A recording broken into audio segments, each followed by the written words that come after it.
right, let's jump into another deep dive. Today we're taking on a listener request, and it's one that I think a lot of us are thinking about these days. How can we shift toward more sustainable agriculture? Our listener's been checking out the Introduction to Agroecology handbook, and you know what really caught their eye? The whole governance and policy angle.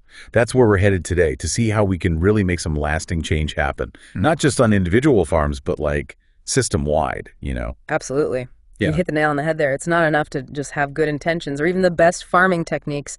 We need policies to back it all up. It's like without the right support, it's an uphill battle the whole way. Exactly. I was going through the handbook and something really struck me. Agroecology isn't just about like what you do on the farm, right? It's this whole social movement. Yeah. And it's a science too. Seeing those three things together, that's powerful. It is. And when you start thinking about what that means for policy, it gets really interesting. Like we need policies that support the research, the science part of it. But we also need policies that empower people, that help communities work together, on that social movement side of things. Totally.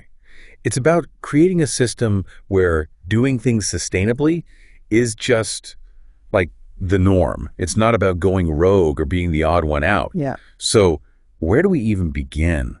The handbook mentions some pretty inspiring examples of places that are already making some real headway. There are some great examples out there, yeah. Like Sikkim, India. They went all in, became the world's first fully organic state.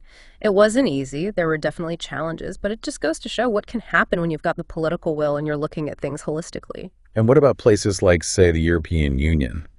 Their agriculture is so deeply entrenched in, well, everything.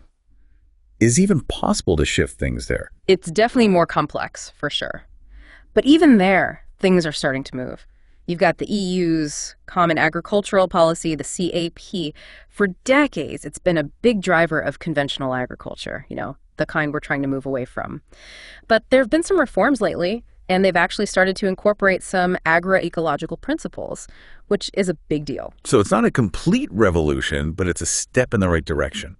Yeah, I'd say so. Like the CAP now includes these things called greening measures. They basically incentivize farmers to do things like diversify their crops or make sure they've got permanent grassland.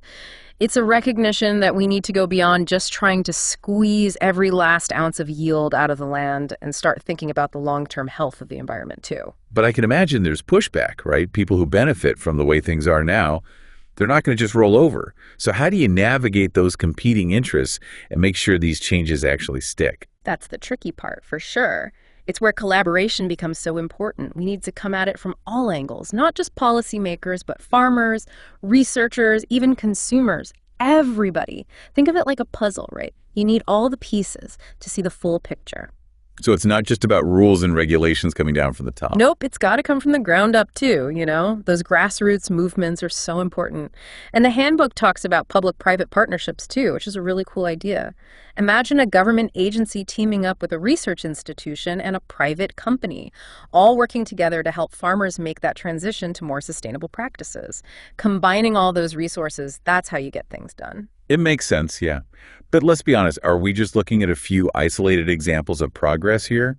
Or is there a real global shift happening in agricultural policy? Honestly, I think it's a bit of both. There's definitely a growing awareness that things need to change, but we're at a crossroads, The decisions we make now over the next decade or so, they're going to have a massive impact on what our food systems look like in the future and on the planet as a whole. Okay, that sounds a little ominous. So are you saying it's all doom and gloom if we don't get this right? Not at all. Actually, I'm pretty optimistic. We have the knowledge, we have the tools, and I think increasingly we have the political will too. We just need to be smart about it. We need policies that are more than just well-intentioned. They need to be effective and enforceable too. All right, so let's get down to specifics.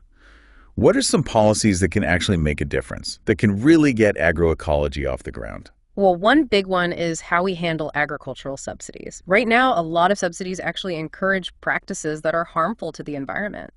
What if we flipped that around? What if we rewarded farmers for doing things that are good for the planet, like sequestering carbon, boosting biodiversity, protecting water resources? That would be a game changer. That's a great idea, yeah. But redirecting all that money, that's going to be a huge fight. It wouldn't be easy, that's for sure. But I don't think it's impossible. I mean, we're already seeing some movement on that front. The EU's CAP, the one we talked about earlier, it's gradually shifting subsidies towards more sustainable practices. The pace of change is debatable, but at least it's moving in the right direction. So there's hope, but it's a long road ahead. What else do we need to focus on? What other policy areas are crucial for making that shift to agroecology? Research and education are absolutely vital. We need to invest in research that develops and refines agroecological practices. And then, equally important, we need to make sure that knowledge gets into the hands of farmers. Imagine if agroecology was just a standard part of any agricultural curriculum. The next generation of farmers would be equipped from the start to build truly sustainable food systems. I love that. It's about changing the mindset from the ground up. Right. Exactly. But it's not just about formal education either. Traditional knowledge is incredibly valuable, and so are those farmer-to-farmer exchanges. The handbook really emphasizes that. Oh, yeah, and there was that whole section on seed saving. That was fascinating. Yeah, wasn't it? Seed saving is a practice that's been around for centuries. But in a world facing climate change and this kind of homogenization of our food systems, it's becoming more and more important. When communities save and share seeds, they're ensuring that their crops can adapt, that they're resilient. That's essential for long-term food security. It's like a safety net, but one that comes from the community itself. Right, that's a great way to put it, yeah. It's just one example of how powerful community-driven change can be. So we've got research, education, community action, and of course the policies to support all of that. But what about the market side of things? Can policies help create a level playing field so agroecological products can actually compete? That's a big one, absolutely. It's like fair trade coffee, but for all kinds of food, right? We need policies that ensure fair prices for agroecological products so that farming sustainably is actually a viable way to make a living. This could involve labeling standards, market incentives, even regulations to prevent unfair competition from industrial agriculture. You know, this brings me back to those examples from Latin America, the ones you mentioned earlier. The handbook highlighted how countries like Brazil and Ecuador, even Mexico, have actually passed laws specifically to promote agroecology. That seems like a pretty bold move. What can we learn from what they're doing? It's pretty impressive, right? These laws go beyond just saying nice things about agroecology. They actually put real support behind it for research, training, market development. And what's really interesting is their focus on small-scale farmers and indigenous communities. They recognize how important these groups are in preserving biodiversity and traditional knowledge. They're really putting their money where their mouth is, which is encouraging to see. But are these laws actually making a difference on the ground? From what we're seeing, yes, they're having a real impact. Organic farming is on the rise, traditional practices are being revived, and there's a growing awareness of the benefits of agroecology among both farmers and consumers in those countries. So it's proof that policies can actually lead to real change, not just on paper, but in the real world. Imagine if every country had a Ministry of Agroecology. You know, that would be something. It would mean a massive shift away from this industrial model of agriculture toward a much more holistic and sustainable approach. But it's not just about what governments do. It's about a fundamental change in our relationship with food, with the environment. You're right. In the end, it's about a shift in our mindset as a whole society. We need to stop seeing agriculture as a problem to solve and start seeing it as a key part of the solution to some of the biggest challenges we face. And that's where the real power of agroecology lies. It's not just a set of practices, it's a vision for the future. A vision of a food system that's sustainable, but also just and equitable. A system that truly nourishes people and the planet. That's a powerful image. Feels like we've just scratched the surface here, though. There's so much more to explore, so many examples of how this vision is being put into action. There is. And that's exactly where we're headed in the next part of our deep dive. We'll be taking a closer look at agroecology in action, from community gardens to high-tech farms, to show just how diverse and innovative this movement really is. And we're back, diving deeper into the world of agroecology. We've been talking about how policies and regulations can really help pave the way for a more sustainable approach to food, right? Exactly. We talked about redirecting those subsidies, remember? And the need for more research and education. Oh, and those exciting examples from Latin America where agroecology is literally written into law. It's inspiring stuff, for sure. But I'm always eager to see these ideas in action. Let's get down to the nitty-gritty. What does agroecology actually look like, on the ground in the fields? Well, the beauty of it is that there's no one-size-fits-all approach. It can look very different depending on where you are and what you're growing. That makes sense. I mean, the needs of a small family farm in India are going to be completely different from, say, a large-scale operation in the U.S. Absolutely. But the key principles, they're the same no matter where you are. Working with nature, not against it. Building healthy soil. Encouraging biodiversity. And Yeah. empowering communities. Okay, so paint a picture for our listener. Give us some concrete examples of how those principles actually translate into real-world practices. Okay, here's one that might surprise you. Technology. Technology. Really, I always think of agroecology as being more about, like, traditional methods. That's a common misconception. Agroecology is about using the best tools available, and sometimes that includes technology. Yeah, I was looking through the handbook, and it actually talks about things like precision agriculture, using that to enhance agropastological practices. Isn't that kind of counterintuitive? Not really when you think about it. Precision agriculture uses all those sensors and data analysis to help farmers optimize their resource use. They can tailor things like irrigation and fertilization to exactly what their crops and land need. So instead of just blanketing a field with pesticides, you could use targeted interventions based on, like, real-time data. Exactly. You're minimizing waste and pollution, which is a core principle of agroecology. It sounds like a really high-tech way of working with nature, not against it. That's a great way to put it. And that's just one example. There are lots of ways technology can be used to support agroecological practices. What about community initiatives? The handbook mentions those, but I'd love to dig a little deeper.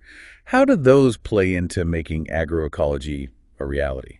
They're a crucial part of it. Think about things like community gardens, farmers markets, seed sharing networks. They put power back in the hands of people, let them take control of their food systems. It's about connecting people directly with the food they eat and the people who grow it. Right. And it goes beyond just access to fresh food. These initiatives help preserve traditional knowledge and promote biodiversity. Oh yeah, there's that whole section on seed saving in the handbook. Right. It was fascinating. Seed saving has been around for a long time, but it's becoming even more important now with climate change and all the challenges that brings. Because if you have a diversity of seeds, you have more options, more resilience. It's like a backup plan. Exactly. And it shows how community action can really drive change from the ground up. So we've got these high-tech approaches and these amazing community-led initiatives.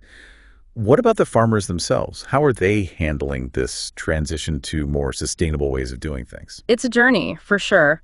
Some farmers are all in, they embrace new methods and love experimenting. Others are a bit more hesitant, understandably. It's a big change, right?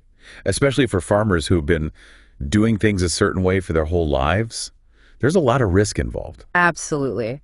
That's why it's so important to have supportive policies and easy access to information. Farmers need to feel confident that they're not going to be left high and dry if they try something new. And that's where research and education come in, giving farmers the tools they need to succeed. Exactly. But it's not just about technical expertise, you know? It's also about fostering a sense of community, letting farmers learn from each other's experiences. Oh, like those farmer field schools mentioned in the handbook. Yes. They're a great example of that. They create a space where farmers can get together, share their knowledge, learn new techniques, and just support each other. So it's about building trust and solidarity. Absolutely, and that's essential for any kind of big transition. It's a group effort. Farmers, researchers, policymakers, even consumers, we all have a part to play. That's the key takeaway here. We're all in this together. We all have a stake in creating a food system that's good for people, good for the planet, and good for the future. So we've got these high-tech innovations, these amazing community initiatives, and farmers all across the world are leading the way. I'm starting to see how all these pieces fit together to create a real movement. And what ties it all together is that vision of a food system that's not just sustainable, but also just an equitable, a system that truly nourishes us. It's a beautiful vision, but it also sounds like a lot of work. And a bit of a leap of faith, too. It's not going to be easy, that's for sure. There will be challenges and setbacks along the way. But I'm guessing you're going to tell me it's worth it. It's absolutely worth it. The alternative isn't really an option. We can't keep doing things the way we have been. The health of our planet, our communities, our own well-being, it all depends on us finding a better way. Couldn't agree more. And it sounds like agroecology offers a real path forward, a roadmap to a more sustainable and hopeful future. And the great thing is, That roadmap is constantly evolving. It's being shaped by the experiences and innovations of people all over the world. It's a journey, not a destination. Exactly. And it's a journey that we're all invited to be a part of. Okay, we've talked about policies, farming practices, community initiatives. We've even talked about technology. But there's one key piece we haven't discussed yet, and that's the people who take all these amazing ingredients and turn them into something truly delicious. Ah, yes, the chefs. We can't forget about them. They play a vital role in bringing agroecology to life. Welcome back to the Deep Dive. We're wrapping up our exploration of agroecology today, and I've got to say I'm really excited about this last piece of the puzzle. I know you are. You're a big foodie, so I know this is going to be right up your alley. We've talked about policy, farming practices, community action, all that good stuff. But what about the folks who take those amazing ingredients, the ones grown with so much care, and actually turn them into something we can enjoy, something delicious? Yeah, the chefs, they're the ones who really bring agroecology to life, right? On our plates. We can talk all day about sustainable agriculture, but it's a whole other experience to actually taste it, to see how those principles translate into actual food. Absolutely. Chefs have this incredible ability to connect us to the land, to the seasons, to the people who grow our food, all through their creations. You know, the handbook talks about this whole farm-to-table movement, which seems to have gotten pretty popular in recent years. Is that like a core part of agroecology when it comes to food? Oh, definitely. Farm to table is all about shortening that distance between the producer and the consumer. You build a closer relationship, a deeper appreciation for where your food comes from. So it's not just about using like fancy ingredients. It's about the whole story behind them, where they came from, how they were grown, who grew them. Exactly. Sourcing locally, thinking about what's in season, minimizing waste, really savoring those unique flavors. That's what it's all about. It sounds like that takes a pretty close partnership between chefs and farmers, though. Like they almost need to be in it together. Yeah, it's a real collaboration. And you see more and more chefs who are really committed to supporting local farmers, building those relationships. They visit the farms, they learn about how things are grown, they get inspired by the ingredients themselves. It's this beautiful cycle, right? The farmers are inspired by the chef's creativity, and the chefs are inspired by the farmer's dedication to the land. It's a true synergy. And you can taste it in the food. When you eat a dish that was made with ingredients grown with care and intention, there's a difference. This vibrancy, this freshness, this depth of flavor, it's hard to describe. It sounds almost like a spiritual experience, you know? It can be. Food has this power to connect us to something bigger than ourselves. And when that food is grown and prepared in a way that aligns with your values, it can be really transformative. Okay, I'm getting hungry just thinking about it. But let's be real here. Not everyone can afford to eat at fancy farm-to-table restaurants all the time. How can everyday folks bring these principles into their own lives? What can they actually do? That's a great question, and the handbook actually talks about this too. It's about making conscious choices, even small ones. Go to your local farmers market. Look for restaurants that prioritize sustainability. Even just paying attention to what's in season when you're at the grocery store, that can make a difference. It's about being more mindful about what we're eating and where it's coming from. Absolutely. Every time we sit down to a meal, we're making a choice. We can choose to support a food system that's, frankly, pretty messed up. Or we can choose to support something better, something that's regenerative and nourishing. It's kind of empowering to think that we have that power, just as consumers. We do. And the more we demand food that's grown and prepared the right way, the more the market will respond. It's a team effort, isn't it? Farmers, chefs, policymakers, us everyday eaters, we all play a role. That's the big takeaway. Agroecology isn't just a set of rules for farming. It's a movement, a vision for a better future, where food isn't just some commodity, it's a source of connection, nourishment, and hope. That's beautifully put. As we wrap up this deep dive, I'm feeling pretty hopeful. There's a lot of work ahead, but it feels like there's so much momentum building, so many people who care about creating a better food system for everyone. I agree. And the best part, it's a delicious journey. To our listener who suggested this deep dive, we hope you've learned a lot and are feeling inspired to dig deeper into agroecology. And to everyone listening, remember, whether you're planting your own garden, supporting your local farmers, or just enjoying a good meal, you're part of this movement. We're all in this together. Thanks for joining us on this journey. Until next time, happy eating.